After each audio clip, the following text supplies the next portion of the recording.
నమస్తే, welcome to vibrant TV. నేను లావణ్య ఉట్టుకూరి. నందమూరి బాలకృష్ణ వారసుడిగా మోక్షజ్ఞ సినీ ఎంట్రీ గురించి గత కొన్నేళ్లుగా చర్చలు జరుగుతూనే ఉన్నాయి. అయితే లెజెండ్ సినిమా నుంచే మోక్షజ్ఞ హీరోగా ఎంట్రీ ఇస్తాడని నందమూరి అభిమానులు ఆసక్తిగా ఎదురుచూస్తూ వస్తున్నారు. అయితే అదేమీ జరగలేదు. దీనికి తోడు మోక్షజ్ఞ కాస్త బొద్దుగా మారడంతో అసలు సినిమాల్లోకి వస్తాడా అని కొందరు అనుమానాలు వ్యక్తం చేశారు. అయితే వీటన్నింటికి తెరదించుతూ ఇండస్ట్రీలోకి వస్తున్నారంటూ మోక్షజ్ఞ స్వయంగా ప్రకటించేశాడు. అంతేకాదు, స్లిమ్గా స్టైలిష్గా మారిన ఫోటోలను సోషల్ మీడియాలో షేర్ చేశారు. దీనిని చూసిన నందమూరి ఫ్యాన్స్ ఫుల్ ఖుషి అవుతున్నారు. అయితే ఏ డైరెక్టర్తో మోక్షజ్ఞ లాంచ్ చేస్తారా అని అభిమానులు కూడా ఎదురు చూస్తున్నారు. తాజాగా దీనిపై ఆసక్తికర వార్త ఒకటి వెలుగులోకి వచ్చింది. మోక్షజ్ఞ డెబ్యూ చిత్రాన్ని హనుమాన్ డైరెక్టర్ ప్రశాంత్ వర్మ తెరకెక్కిస్తారట. హనుమాన్ తో పాన్ ఇండియా రేంజ్ లో ఫేమస్ అయిపోయిన ప్రశాంత్ వర్మ చేతుల మీదుగా మోక్షజ్ఞ ఎంట్రీ ఇస్తే బాగుంటుందని బాలయ్య భావిస్తున్నారట.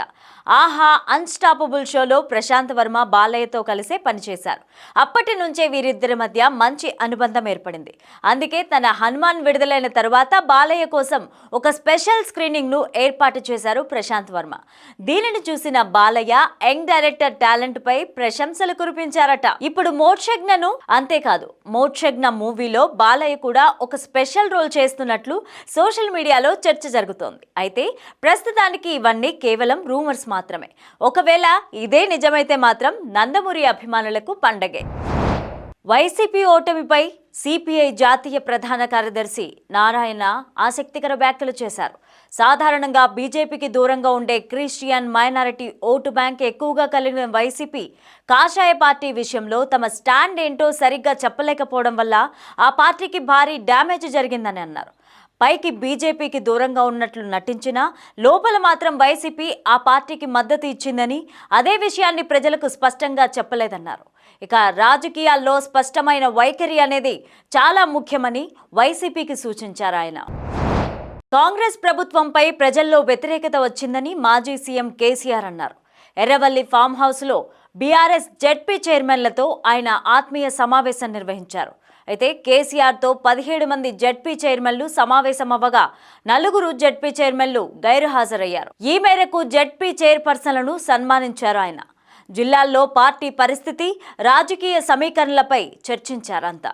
అయితే రానున్న రోజులు మనవేనని, పార్టీ మారద్దని సూచించారు.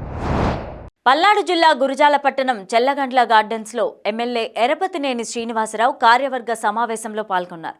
గడిచిన ఎన్నికల్లో వైసీపీ పార్టీకి 151కి లాస్ట్లో 1 తీసేసి 15 ఇస్తాడనుకుంటే భగవంతుడు మధ్యలోనే 5 తీసేసి 11 ఇచ్చాడని దేవుడు రాసిన స్క్రిప్ట్ అని ఎరపతినేని అన్నారు. టీడీపీ కూటమి సునామీలో జిల్లాల్లో వైసీపీకి ఒక్క సీటు కూడా గెలవలేని పరిస్థితికి దిగజారిపోయిందని ఎద్దేవా చేశారు.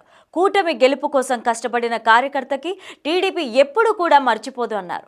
గత ప్రభుత్వంలో ఏ పోలీస్ అధికారులైతే మమ్మల్ని ఇబ్బందులకు గురి చేశారో వారి కోసం త్వరలోనే ప్రభుత్వం సిట్టి ఏర్పాటు చేస్తుందని, ఆ ఎంక్వైరీలో మీకు జరిగిన అన్యాయాన్ని అధికారులకు తెలియపరచాలని అన్నారు. ఏ అధికారి అయితే టీడీపీ కార్యకర్తలను హింసించారో వారిపైన కఠిన చర్యలు తీసుకుంటామని ఎరపతినేని తెలియజేశారు. ఇక ఈ కార్యక్రమంలో గురజాల మండల టీడీపీ, జనసేన, బీజేపీ పార్టీల నాయకులు, కార్యకర్తలు పెద్ద సంఖ్యలో పాల్గొన్నారు.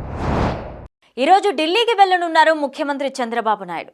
సీఎం చంద్రబాబు రాత్రి 7:30 ఢిల్లీ చేరుకోనున్నారు. రేపు పలువురు కేంద్ర మంత్రులతో ఆయన భేటీ అయ్యే ఛాన్స్ కనిపిస్తోంది. రాష్ట్రంలో పెండింగ్ ప్రాజెక్టులు, విభజన హామీలు సహా పలు అంశాలపై ఆయన వారితో చర్చించారని సీఎంఓ వర్గాలు తెలిపాయి. కేంద్ర బడ్జెట్లో రాష్ట్రానికి జరిగే కేటాయింపుల ప్రతిపాదనలపైన కూడా సీఎం మాట్లాడనున్నట్టు సమాచారం అందుతోంది. సీఎం రేవంత్ రెడ్డి త్వరలో జిల్లాల పర్యటన చేయనున్నట్లు సమాచారం అందుతోంది. ఉన్నతాధికారులతో సమావేశంలో వెల్లడించారు. అయితే వారానికి ఒక జిల్లా పర్యటన ఉండేలాగా షెడ్యూల్ని త్వరలో విడుదల చేయనున్నారు. క్షేత్రస్థాయిలో పరిశీలిస్తామని చెప్పారు. చాలా జిల్లాల్లో కలెక్టర్ ఆఫీసులు దాటడం లేదని సీఎం అసంతృప్తి వ్యక్తం చేశారు. అధికారులంతా కూడా క్షేత్రస్థాయి పర్యటనలకు వెళ్లేలా చూడాలని సీఎస్ ను ఆదేశించారు CM. For more videos please subscribe to vibrant TV.